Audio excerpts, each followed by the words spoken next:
Hello and welcome along to episode 65 of the All Things Leeds podcast with myself, Ed McIntyre, and joining me virtually is my co-host. As always, it's Charles Foster. Hello, Charles. Hi, mate. How you doing? All in all, I'm well. I have got a bit of a cold, and at the weekend I realised I'm allergic to something. But apart from that, everything's great. How are you? Yeah, I'm okay. I was just telling you what off camera. I've been doing a bit of exercise recently, so I'm a bit kind of because I generally live on the sofa. I'm a bit tired at the moment, but I'm pleased to be talking about Leeds. Yeah, definitely. I'm very much looking forward to talking about Leeds for the next hour or so. And yeah, I went out for a run last week, and the day after, like my body just really killed. It really ached, and even though I stretched, I warmed up, I warmed down. My body was still in a lot of pain, and I think it's because of the past 3 months or so, we've been in lockdown, been at home. I haven't really done much exercise, and your body just needs to get back used to it. But I am looking forward to the gyms reopening, though, and hopefully that's soon. Now we've got plenty coming up in the show, plenty to catch up on, loads of news to go over. But before we get into any of the topics, as always, I do want to say a big thank you to all key workers and NHS staff out there for all of your hard work during this pandemic. And I do just want to urge listeners and viewers to follow all the advice during this pandemic and help protect the NHS and to save lives. Now, despite Championship players and managers testing positive for COVID-19, including a member of staff at Leeds United, it hasn't been confirmed who it was. But Leeds United's fixture list for the remaining 9 games of the 2019-20 Championship season were revealed last week on Monday. Very exciting. And I would say Championship players and managers have tested positive for COVID-19. It is a very low number, and the rate of infection has gone down as well. It's not enough to cause too many problems. But of course, to those who have tested positive, wish them all the best. But Charles, before I read out the fixtures, the announcement of the dates and kickoff times last week, I think it really got everyone, really excited. Obviously, it made us all realise that football is so close to coming back, and that this is very real, and that Leeds United will get the chance to gain promotion properly. It's because it's very different thinking about something as a kind of an EFL proposal, because we know what the Football League are like, as opposed to something which is actually organised. Someone's actually done a schedule for it. It's very different. It's a sensible schedule as well. Well, I mean, I still think the Cardiff away game is a bit silly, midday. I mean, yeah. I don't know what the situation is with the players. How are they going to be able to stay in a sofa? Stay in a hotel. Stay in a hotel the night before on the Saturday night, and then go. Or they're going to have to travel down at 3 o'clock in the morning. Yeah, that's interesting. That? We'll get into that a little bit later on, but yeah, I'm very excited now that we know when games are going to be played. Obviously, some of them may change to TV broadcasting deals, but now, very excited that football's about to return. So the fixture list is as follows. So in June, first game back is away at Cardiff City, Sunday the 21st, 12 p.m. kickoff live on Sky Sports. The next game at home against Fulham, Saturday the 27th of June, 3 p.m. kickoff live on Sky Sports as well. And then the game afterwards is at home against Luton Town, Tuesday the 30th, 7:45 p.m. kickoff. And moving into July, the first game in July is away at Blackburn Rovers on Saturday the 4th, 3 p.m. kickoff there. The home game against Stoke City, that's been changed for Sky Sports recently. That game is now on Thursday the 9th, 5 p.m. kickoff there. So I look forward to rushing home to watch that one after work. The next game after that is away at Swansea City, Saturday the 11th, 3 p.m. kickoff there. The next game after that, home against Barnsley, Tuesday the 14th, 7:45 p.m. kickoff there. And then it's away at Derby County on Saturday the 18th for 3 p.m. kickoff. And then the last game of the season is, of course, at home against Charlton Athletic on Wednesday the 22nd. The kickoff time for that is yet to be confirmed. And I do please note that the games which haven't been selected for Sky broadcast yet may change. I'm thinking, Charles, at least 6 of our remaining 9 games will be on TV. What do you think? Yeah, that wouldn't surprise me. I think especially if it comes down to a bit of a title race between us and West Brom, right down to like the last couple of games, they will probably pile them all on TV. Yeah, definitely. Whereas if like we run away with it and we're like 4 or 5 points clear by the end, they might not put it on, apart from the winning game when we get the title. Or if West Brom run away with it, they might not put it on TV because because apart from their winning game, because there's not really much point watching the someone win a title on TV if it's a one-horse race, as Liverpool have kind of proven. Yeah. People No, people like a bit but of if the drama. team's going to lift the title, done, then they will put it on TV. And I have seen, a Yeah, few they'll Leeds put fans that be game angry on. that Yeah. there's only a handful of games so far being selected for Sky Sports. But I've told them, there's more games are going to be selected for Sky Sports. They've just selected the first few. A lot more games are going to be on Sky Sports. If Leeds United could win the league away at Derby or at home against Charlton on the final day, that's obviously going to be on TV. Sky Sports I would aren't love going to us say to win it no, we're away not at going to show Derby. that. I would Do love it us to away win at it away at Derby. Derby. Yeah, that'd be good. Lift the trophy right in front of Wayne Rooney. That'll be fantastic. Yeah, because then the game against Lee Bowyer's Charlton is a bit of a kind of it's a bit of a friendly, a bit of a pointless game. We can have a bit of a laugh with it. Yeah.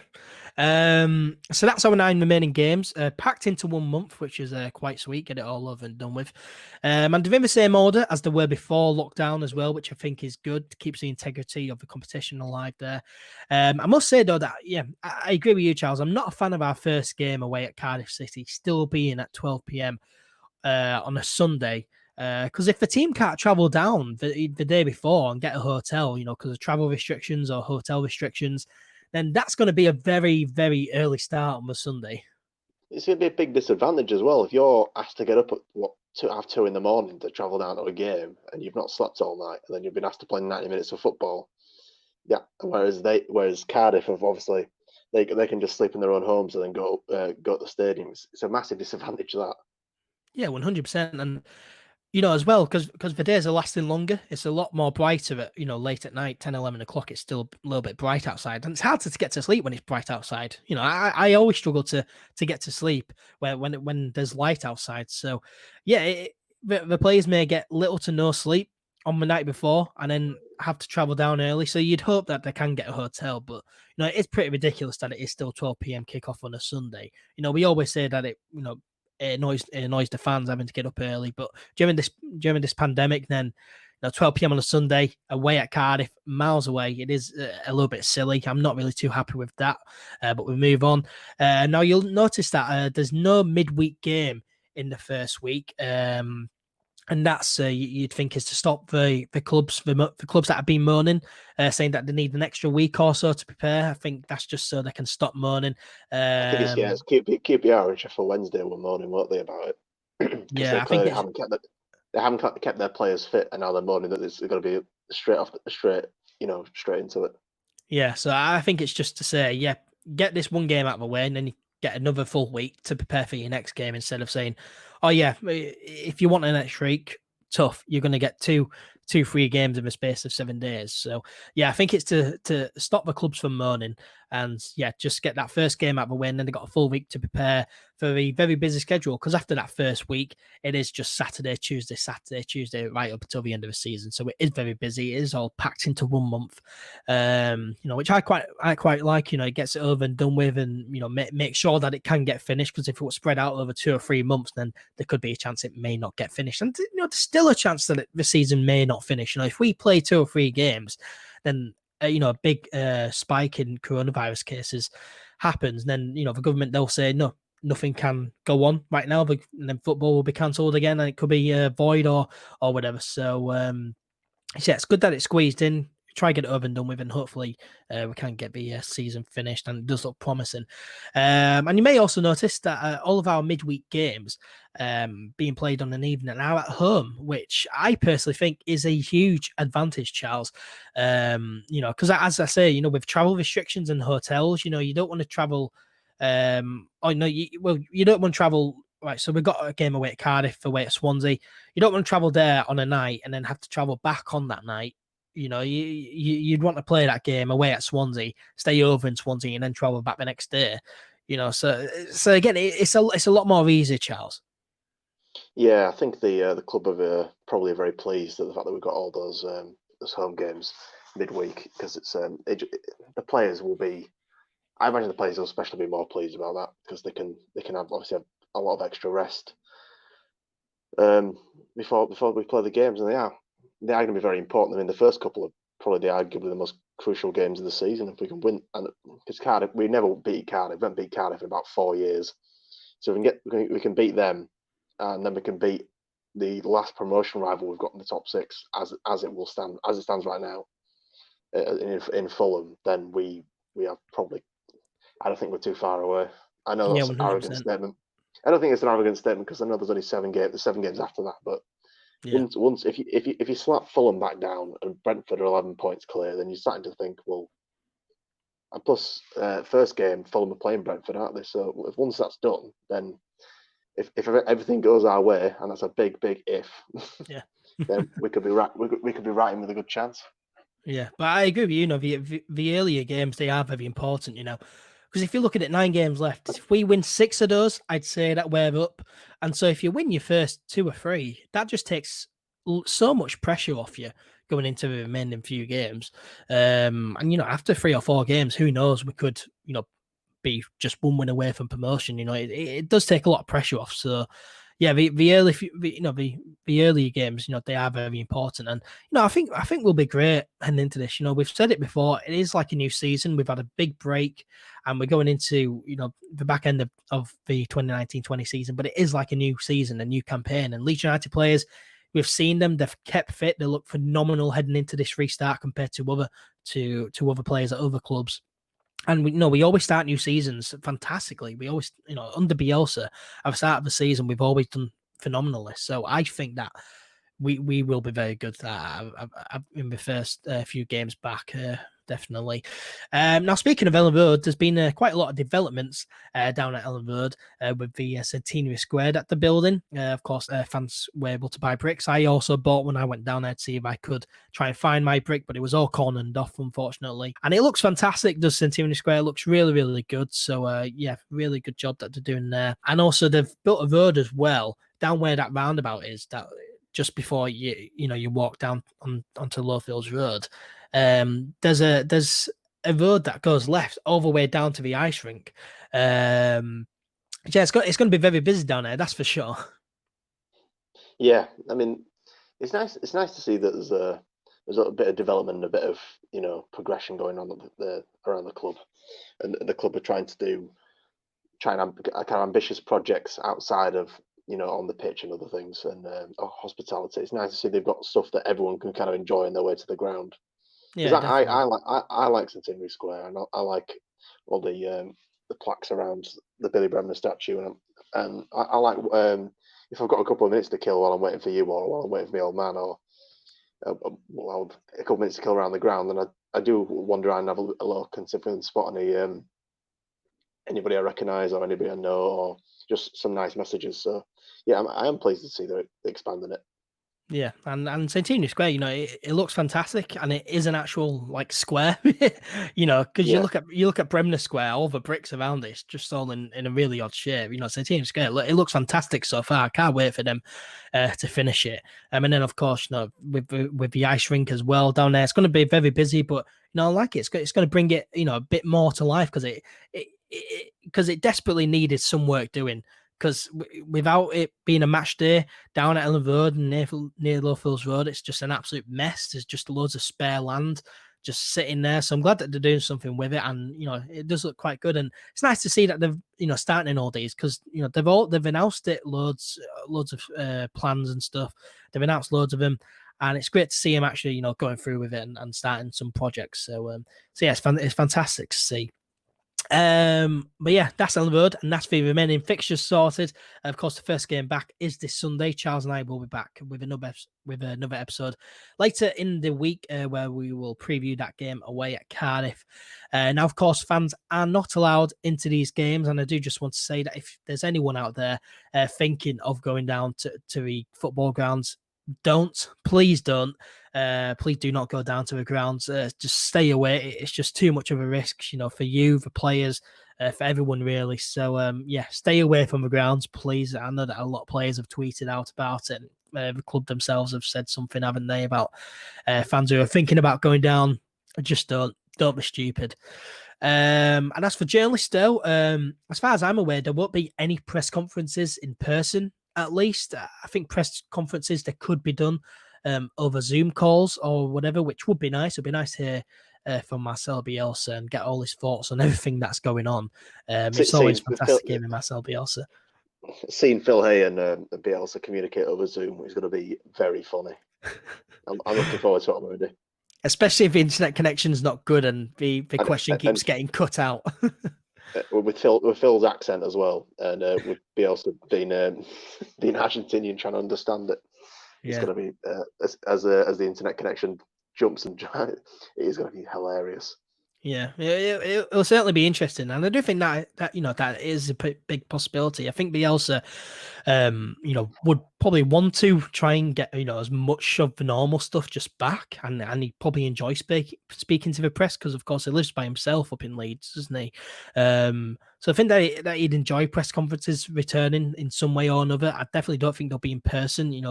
I think 4 parts is just limited to key personnel. Not anyone can just travel up there. I mean, press conferences, they could be done down at Elland Road, but I think you'd want to keep people as far away from Marcelo Bielsa and the squad, as much as possible, really, because there's just, a big risk there, especially Marcelo Bielsa. He's 64 years old, so he's in the category of high risk, really. Yeah. But yeah, I definitely think, press conferences over Zoom calls, or Skype or whatever, then that could be a big possibility. As I say, it'd be great to hear from Marcel Bielsa and everything that's gone on over these past few months. It'd also be great to hear more about the injury to Jean-Kevin Augustin. It was reported by the likes of Phil Hay and Adam Pope last week that Augustin has suffered recurrence of his hamstring strain, which is, it's not good at all. It looks like he'll miss the remainder of the games, which is really unfortunate because Charles, from the pictures that we've seen, he's looked in real shape. Yeah, it's real. I feel very sorry for him, but yeah, it's going to be a bit of a blow. But the way I think about it is, we did most of the season and got to where we are without him. Tyler Roberts has come in when required and been an able kind of deputy to Bamford and come in when required. And Bamford's been there all seasons. And to be honest, I'd be very surprised if Bielsa started Augustin at Cardiff over at Bamford. I'd be amazed if obviously he was still fit. So we're talking about losing. I know obviously he's a good player. He looks in good shape, but fundamentally he's for now at least a bench option for Bielsa. So I think people are slightly overestimating his loss. Although you can't say it wouldn't be a loss because he is a very expensive, very able striker in brilliant shape. So yeah. Taking the positives, we've got this far without him. Can we get the rest of the way without him? I think we can. Yeah, 100% there. I really do echo your thoughts there.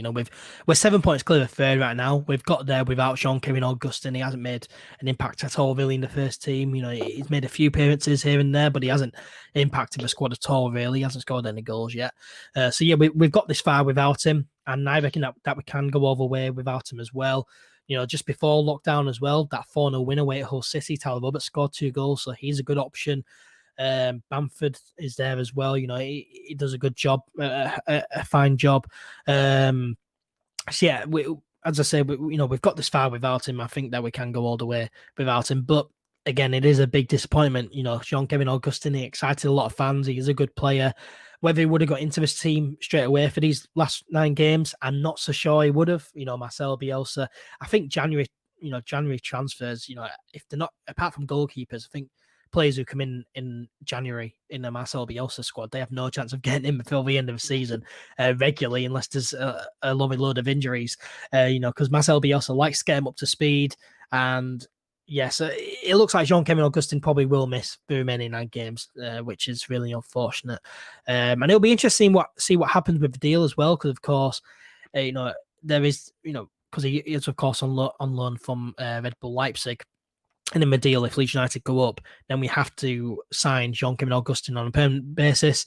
Whether the club would be willing to do that, straight away without him playing is interesting. As far as I'm aware, Red Bull Leipzig, they are they are sure that Leeds United will buy him if they go up. But Leeds United, they could be a bit hesitant to purchase someone for £15 million or whatever if he hasn't played for the club yet. That'll be very interesting. Yeah, the caveat to that is apparently from what Phil said is that Augustin has to agree to it. If Augustin doesn't agree to come to Leeds for next season, then he won't be signing. So if he feels he's not getting enough game time or he's picking up too many injuries, he can botch the transfer essentially. But that's the only scenario in which Leeds go up and don't sign him. Yeah, it is very interesting, and it's one to watch there. But yeah, really unfortunate that Augustine's got an injury. Yeah, really unfortunate that he's picked up an injury, and hopefully he does recover as soon as possible. Really. But back onto what's happening with journalists. So BBC Radio Leeds, they will be doing match commentary for each game, which is fantastic. You know, if the only way you can, keep up to date with games and follow games live is through the radio, and then you're in luck because BBC Radio Leeds will be doing commentary. And I'd imagine that the major broadcasters like the BBC and Sky, they will be allowed into football stadiums and into the games, but for newspaper and online journalists, I don't think they will be. I think, if you're focused on keeping, players safe, then you only allow key personnel into grounds. And, broadcasters such as Sky and BBC Radio Leeds, they need to be there because they need, watch the game there and then. They need to capture footage, capture audio from it. So yeah, I think those will be classed as key personnel. But for newspaper and online journalists, it's not so key for them to be in the ground because they're just, writing it on a bit of paper. They don't need to capture footage or audio of the actual game. They can just follow it on a live stream. So yeah, that's just my personal opinion. I don't know that for sure. I do know for sure that Sky and BBC, they're allowed in.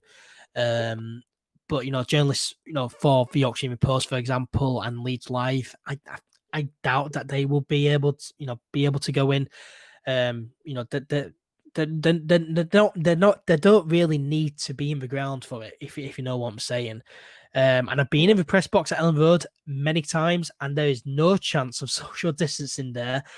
Social distancing cannot happen in the gantry or in the press box at Elland Road, let me tell you. But Charles, what are your thoughts on this? Yeah, I mean, I sort of agree with what you're saying. I don't think newspaper journalists need to be there, and with the risk that the players are already taking with their own families and with themselves, and how the championship want to minimise the amount of new infections they get, obviously, so that they can actually finish the competition, finish the season. It doesn't make any sense to take any unnecessary risks with regards to the players, the journalists, and stuff like that. Obviously, the games need to be broadcast because obviously no one's allowed to be there. So unless someone's there to report on it or film it, then no one's going to know what's going on. You'd have to go like the olden days. We got buy a newspaper and find out what the result was 2 weeks ago or whatever. So yeah, they've got to take precautions where necessary. So I understand that, and plus I think most reasonable journalists will agree that that's what you've got to do, and they can just watch it on TV and they can make they can obviously see the majority of what they need to see to make their report, I think. Yeah, 100%. And I'm sure that, journalists, that, they're sensible as well. They'll know that, if they don't go on, and, there's less of a risk there of, spreading anything. So, yeah, I think that journalists are sensible and they'd understand if they're not allowed in. But yeah, no way social distancing can happen in the press box on the road. And, they could scatter journalists around the ground, but like they need PowerPoints, like, they need, somewhere to charge a laptop. So, unless Leeds United bring out all the extension leads, that's not going to happen. So, it will be interesting to see what happens. As I say, the major broadcasters such as Sky and BBC, I think they will be definitely, they definitely will be allowed into the grounds. But, for the likes of Phil Hayne, Leeds Live and Yorkshire Evening Post, it'll be interesting to see if they're allowed in. What are we going to say? They can always put them in the executive boxes, I suppose. One in each executive box for all the kind of really essential newspaper journalists, can't they? They could follow the guidelines doing that. So yeah, they could. But it's just whether the club want to run like all the executive boxes in the ground. Yeah, they'd probably only want to open the main stand. They'd probably only want to open that one and not open anything else. Yeah. So yeah, we'll see what Phil says about it. We'll find out before the first home game. Yeah, definitely. Yeah, it is an interesting thing and one to look out for. But yeah, so for us, for fans wanting to watch and follow the games live, there will of course be updates on Twitter, as I've mentioned. BBC Radio Leeds, they'll be doing commentary, and Sky will be broadcasting, and LUTV as well. They will also be showing games, and Leeds United have done a really good thing for ticket and season ticket holders in terms of rebate options. They've given season ticket holders free options, which are as follows. So option one is letting the club keep the money to support the development of young players within the club academy and help to develop the stars of the future. That's the same option one for everyone. Option two for adults is access to watch all 9 of the remaining games live on LUTV, copies of the official matchday programs for the 5 remaining home games, a personalised crowdie, which we'll get onto in a moment, a virtual ticket to the Player of the Year awards, and a retail gift card to the value of £50. For other season ticket holders, option 2 is just LUTV access, £50 club shop gift card, and a crowdie. And that was after Leeds United they changed their mind on that. At first, it was just a £100 club shop gift card and a crowdie. They changed it to LUTV access. So it's good, Charles, that the club listened to fans there and changed that option for everyone else. Yeah. I mean, the crowdies are a bit. Some of them are brilliant, but I think there's an opportunity there for some people to have a bit of fun and stick kind of ridiculous things in the crowd. Like I heard someone wants to stick like Ken Bates in the crowd for a laugh and stuff like that. Oh, but obviously, on the other hand, people are sticking like relatives and that who've passed away, and that's quite nice, and we've got to be respectful of that. Yeah, it is a good option. I think they changed their mind on the 18 to 22 season ticket holders, didn't they? Because there was initially a bit of a problem with regards to that on the options. Yeah, as I say, it was just the club shop gift card and a crowdie. I think, season ticket holders, they wanted to watch the game, so they then changed it, which I think is good. And I think that's a really good option there for everyone. Really, I wouldn't have minded, copies of the match day programs for the games. That would have been quite cool, to get them delivered and to be able to read them. But not too bothered about that. But it would have been quite nice. I personally went for the full refund option because I've got certain bills to pay these days. Yeah, as I say, option 3 is just a basic refund on the remaining games, so around £80 to £100 or so. And Charles, it's great that the club has provided 3 different options and good options as well. Yeah, it's nice to give people a bit of variety in what they want to do with the rest of their money, and it frees people up from the kind of I'm a better fan than you problem, really, because everyone's got the same options, but they're varied, and you can pick whichever one suits you best. It's certainly better than other Championship clubs have done. Sunderland was obviously they're not in the Championship; they're in League One, but there was quite a funny one because they just refused to refund anybody. Yeah, and then they changed their mind on that, and they give people refund options. Bristol City, they haven't offered a refund at all. They've just said, yeah, option 1, you can watch the remaining games with like full coverage, like an hour long pre-match and post-match coverage, and then option 2 is just the name woven into a shirt and into a program, which sounds all right, but the fact that Leeds United have offered the option of just a basic, full refund on remaining games, I think that's really good. I think that's really cool. Option 1, fantastic if you want to pick that. It does sound like a bit of a guilt trip to me because it says, donate your money to the youngsters. There's no guarantee it'll get spent on them. It'll most likely get spent on player wages or staff wages or paying the guy who cuts the grass or any of the cost of running a football club in the Championship. Yeah, they just don't want to put option 1. Let us keep your money on there. but option 1 is basically saying let's keep your money. A crowdie, though, as we've just touched upon there, a crowdie is a cardboard cutout of a picture of your choosing, which will be placed inside Elland Road for the remaining games. And I do hope as well, for season ticket holders who picked option 2, so they get a crowdie. I hope that the crowdies are put into our actual seats. That would be really, really awesome. To have my crowdie in my seat 3 of the South Stand, I think it is. I don't think they'll do that though, mate. I think they'll probably just pick the East Stand and put them in there. I'd be surprised if they just dotted everyone's around the ground. Yeah. Just logistically, just a bit too much stuff to do in it. They could just put them all in a big row in the East Stand. Yeah, but the club don't. They've sold crowdies to anyone, to any fan who wants one at £25 a piece, which is quite a lot for a bit of cardboard, if we're being honest. But the club have sold 15,000 of them already. So will 15,000 of them or 20,000 of them all fit in the East Stand? I don't know, because the capacity of Elland Road is only 36,000. So the East Stand, what's the capacity of that? 25,000 or so. So it'd be interesting to see if they can fit them all in there. East Stand is 18,000. 18,000. Yeah, so if there's 20,000, then they'll have to put, cardboard cutouts elsewhere.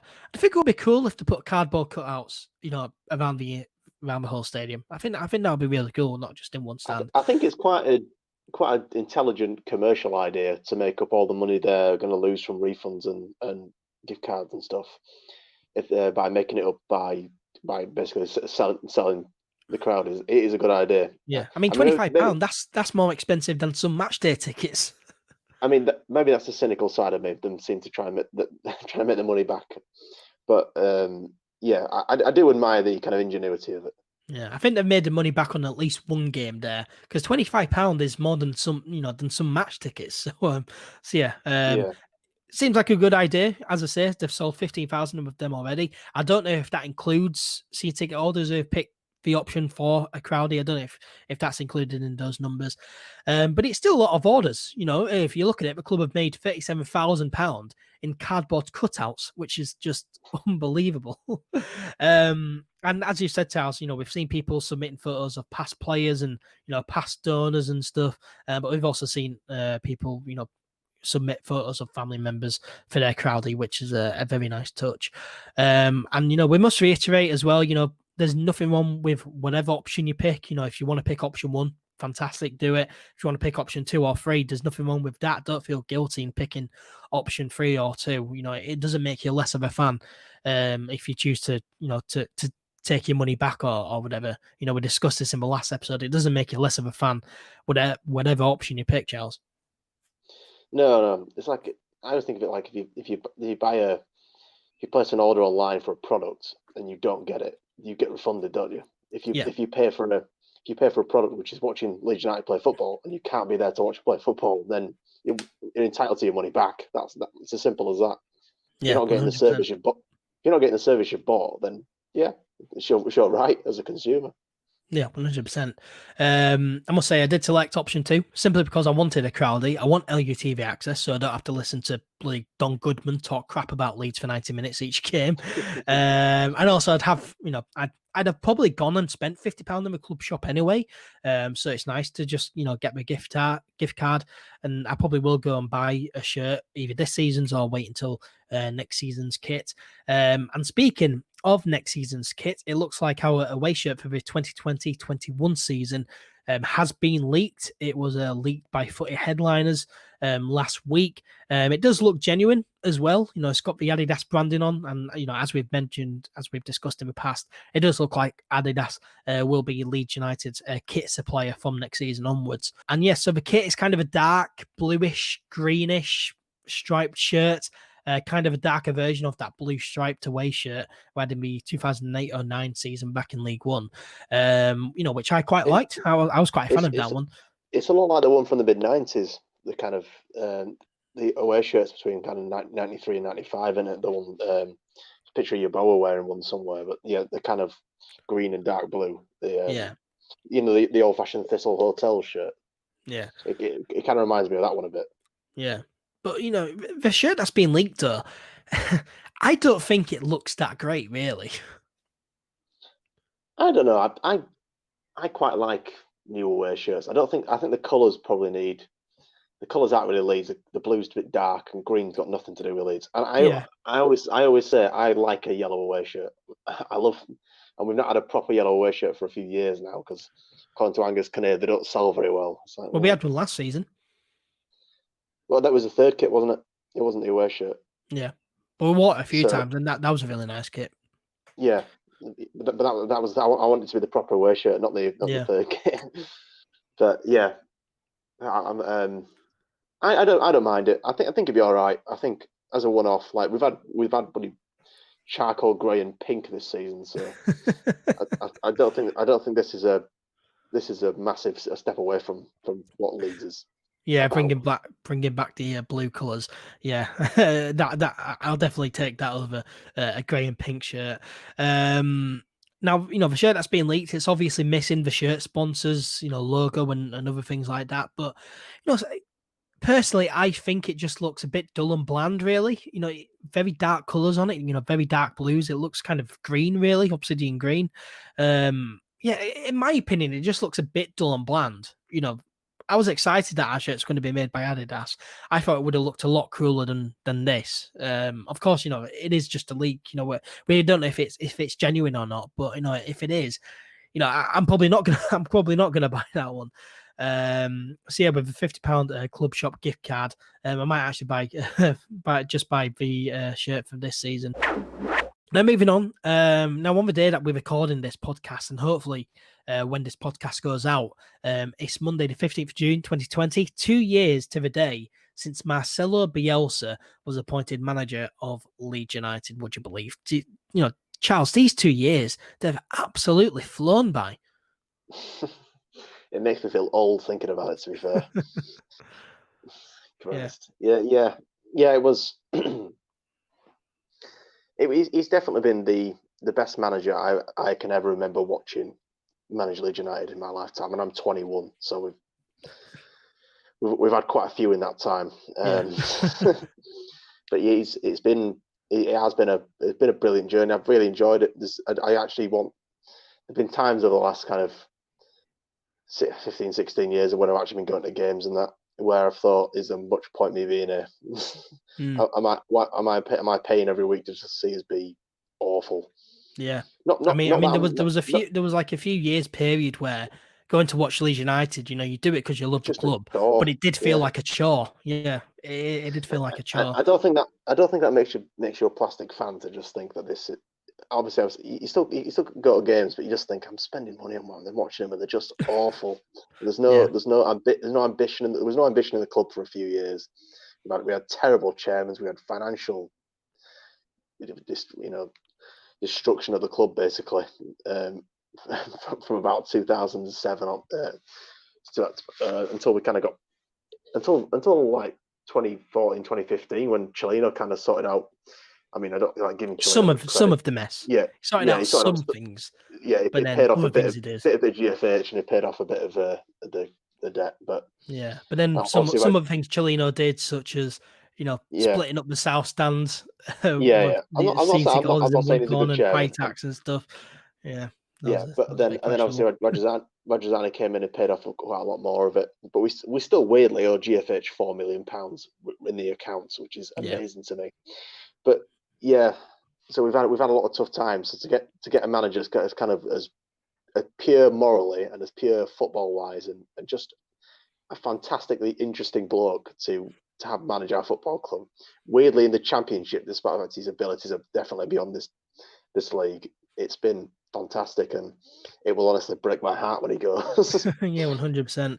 I mean, we've had so many managers of Leeds in our lifetime.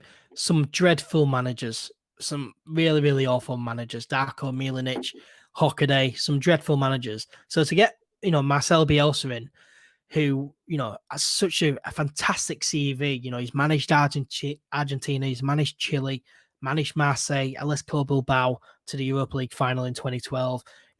Someone of his caliber, who Pep Guardiola said is the best manager in the world, and make sure Pochettino saying is the best manager in the world. It was really, really exciting. Do you remember the day Marcelo Bielsa was appointed? What were your feelings around that time? I remember the day he was appointed exactly, but I remember about a couple of days before that when Phil was starting to like the rumours that he might be the head coach, and I was discussing it with my dad in the car, kind of because I'm not going to deny it. I didn't know much about him before I came here because I'm not a football savant. I don't know everything about South American football and stuff like that. But yes, I was looking him up, and my dad was saying, "Oh, I'm not too sure. I'm not too sure that is this just another chance on a coach?" And I remember saying, I actually reckon he'll be decent. This guy, look what he managed to achieve with his club. Look what people say about him. People don't say that kind of stuff about you if you're a bad coach. Yeah. Most of the time. Yeah. So I was very optimistic for this appointment, and I out of character really, because I'm a bit of a pessimistic person, as you know. So Yeah. to be quite optimistic for this, and I was rewarded. I've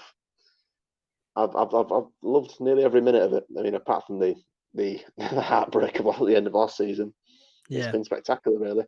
And Yeah. some people, when we went on that bit of a bad run in January, they were going, "Oh, we're doing it again." It's just like, we were always going to lose games, and we're Leeds United. We always slip up in New Year, Yeah. but as long as we can finish all right, and once we sorted out that bad run, we were fine. And I had faith that we would actually come round, Yeah. and we did.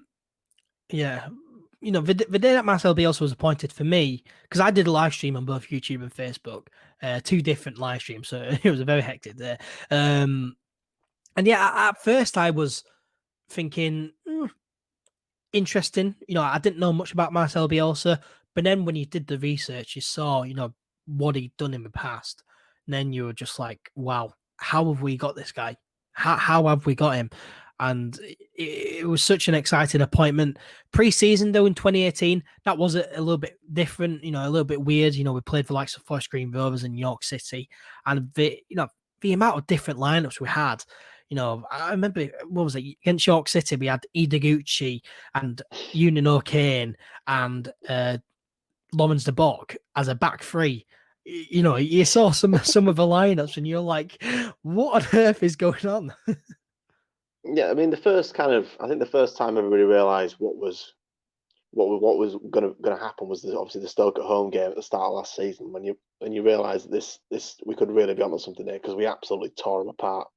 Even though Yeah. Tom Ince did dive for that penalty, and it was a blatant dive, we still absolutely dominated them. And it was 3-0. It could have been 4-5. Yeah. We absolutely smashed them, and they were a relegated side out of the Premier League. So we knew we were onto something special from that day. I reckon. I think most people will agree with that. Yeah.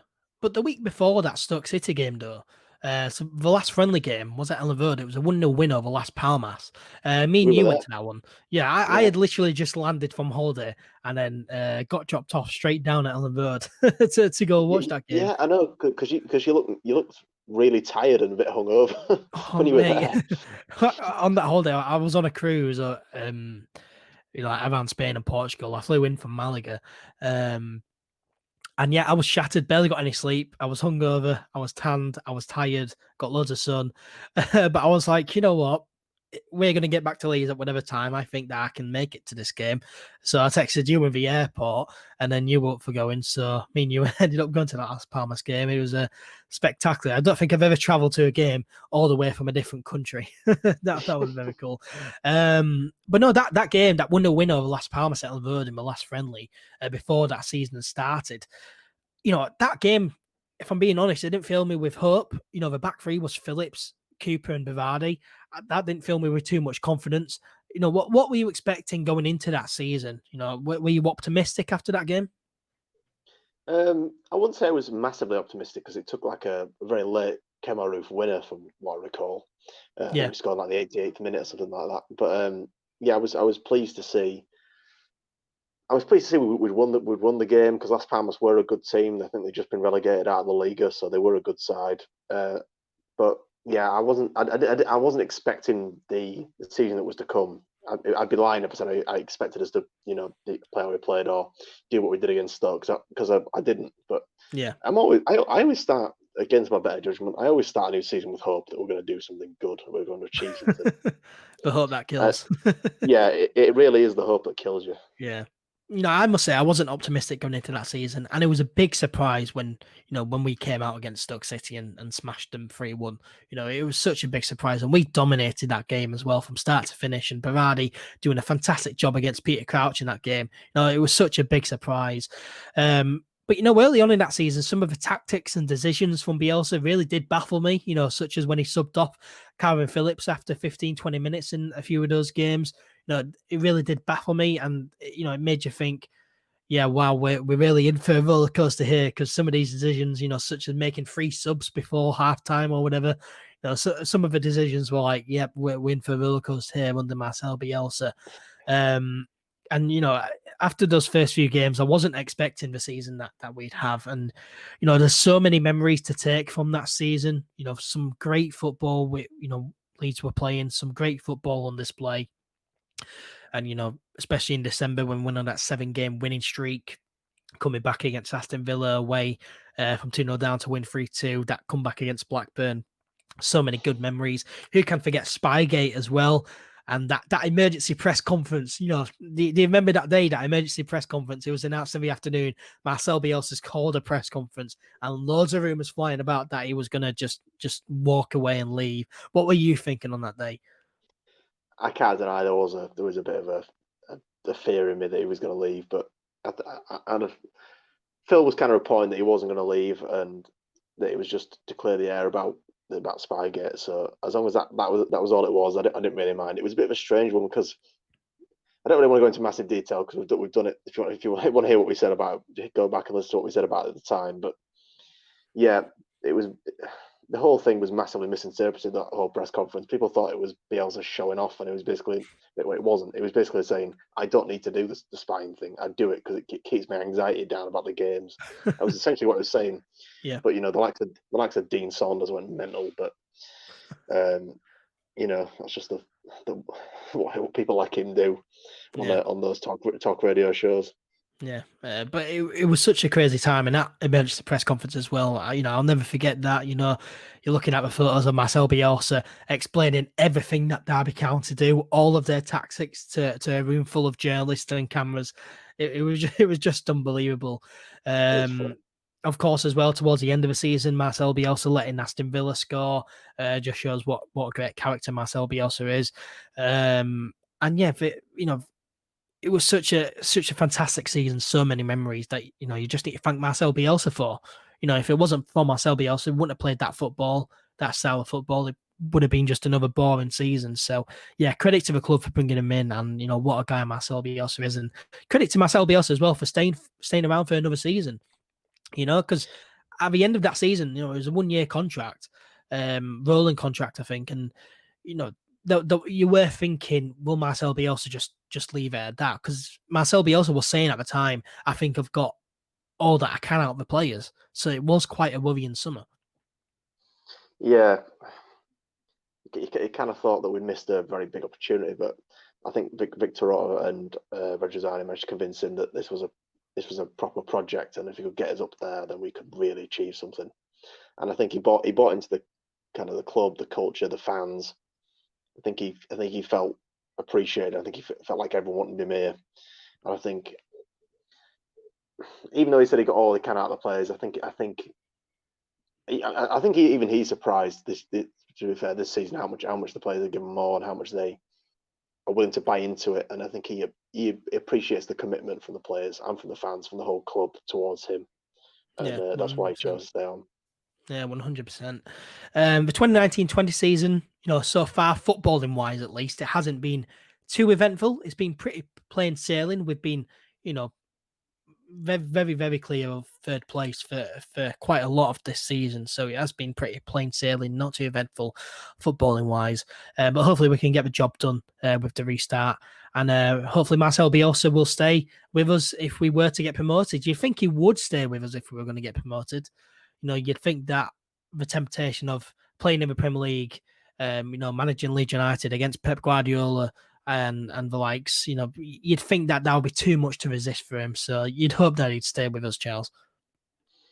Yeah, I'm already anticipating the media farce that if we get promoted, the cameras are going to be on Bielsa all the time while we're in the Premier League. He's going to get harassed.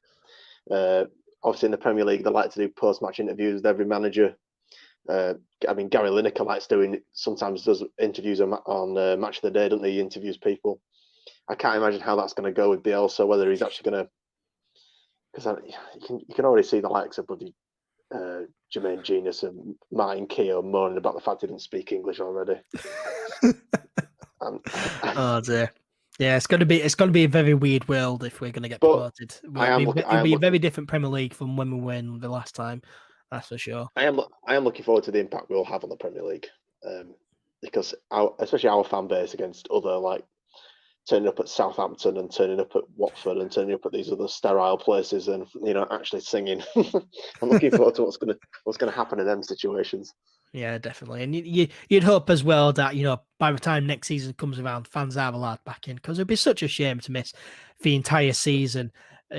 Our first season back in the Premier League. It'd be such a shame to not be able to have any fans in the ground. So you'd hope that by the time the next season starts in August or September, that fans will be allowed back into stadiums for sure. Now, moving on, then let's have a look at some of the listeners' questions and comments from the last episode. Now, first of all, I do want to shout out at Mishi1989 on Twitter, who is always so supportive of the podcast each time we release them. So thank you very much to them. But looking at the comments on YouTube, Martin says the club should commission a bust or a plaque for each of the very greats to be unveiled after we achieve promotion, and the honour should be on display outside of the ground. Now, I quite like that idea. That does sound pretty good. To have a big statue or plaque of just all of the very team somewhere, at Elland Road outside the grounds. I think that does sound quite good, Charles. Yeah, I mean, I would like to see that. So yeah, if the club can fund that, then that'd be nice. I'm sure they can.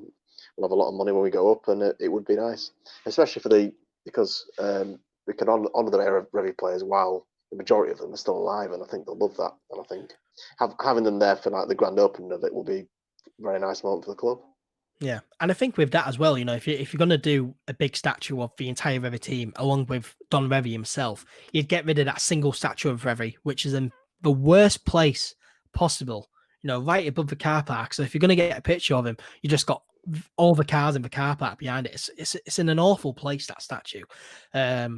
So yeah, it would be great if you just got a big statue, just a big stand with statues and or plaques of just all the players from that Revy team. I think that'll be a fantastic tribute, 100%, and do it as soon as possible, really, so that the players from that Revy era who are still alive can appreciate it as well.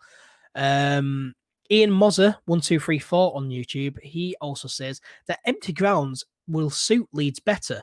No pressure on players such as Bamford, which is a very, very interesting point, and I somewhat agree with him.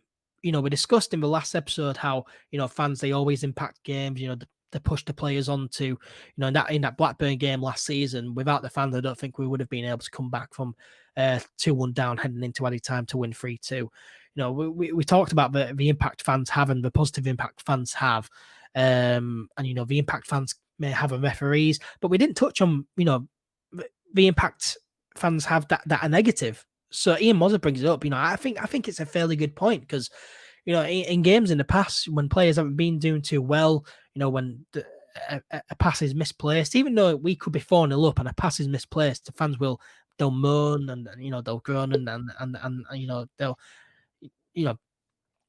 get the players' backs easily. So I think that's an interesting point, and I somewhat agree. What about you, Charles? I don't. I'm sorry to say. I disagree. I think that the positive impact that Leeds fans give the players is far out kind of outweighs and exceeds the negative that sometimes gets piled on a players' backs, the pressure.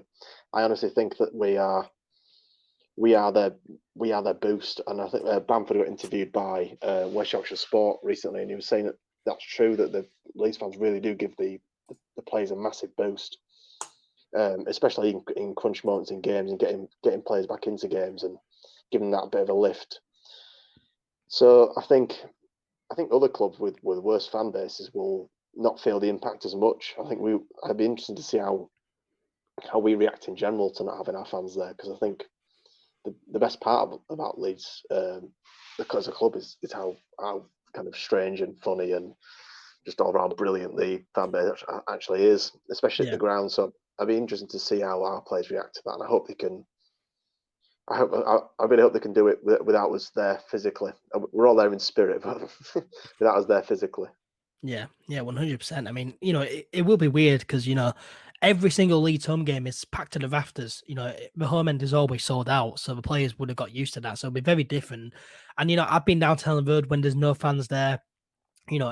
it's really, really, weird because, there's no noises, you can hear the echoes around the ground. If you talk from the dugout, it rings all around the ground. You can hear the birds chirping on the roof.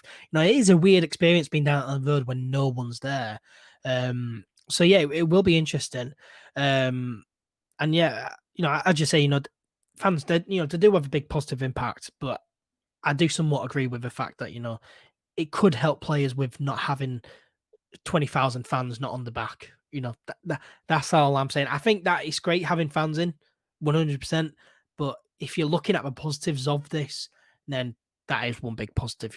The players will a bit of pressure eased off the shoulders. So, but no, an interesting point there for me and Mozza, and yeah, really, really do appreciate that comment. Thanks to everyone who got in touch and left comments on the last episode. We really do appreciate it. Make sure to let us know your thoughts and questions and anything, and Charles and I will do our best to respond in the next episode. But that does bring us to the end of episode 65 of the All Things Leeds podcast. Thank you very much, as always, to Charles, as always, for joining me. Thank you for having me on, mate. And thank you as well to everyone who has watched or listened. We really do appreciate it. If you enjoyed, then why not subscribe or follow the podcast? Give us a 5-star rating on Apple Podcasts if you're listening on there. Share the podcast around as well. It really does help us out. Make sure to follow All Things Leeds on social media. It's all scrolling at the bottom of the screen. If you're watching on YouTube and Facebook, all scrolling down at the bottom of the screen. So make sure to follow us on social media. We're on Facebook, Twitter, and Instagram. Search All Things Leeds 1 on Instagram and Twitter. Search All Things Leeds on Facebook. And subscribe to our YouTube channel as well if you have not already. And yeah, that's it. That's the end. Of course, during these difficult and unprecedented times, I do want to remind everyone to follow all the advice to help save lives, protect the NHS, and yeah, hopefully we can offer some light relief during these times. But until next time, take care, stay healthy, stay safe. Charles, stay safe, stay healthy, and we'll speak to you soon. Speak to you soon. See ya.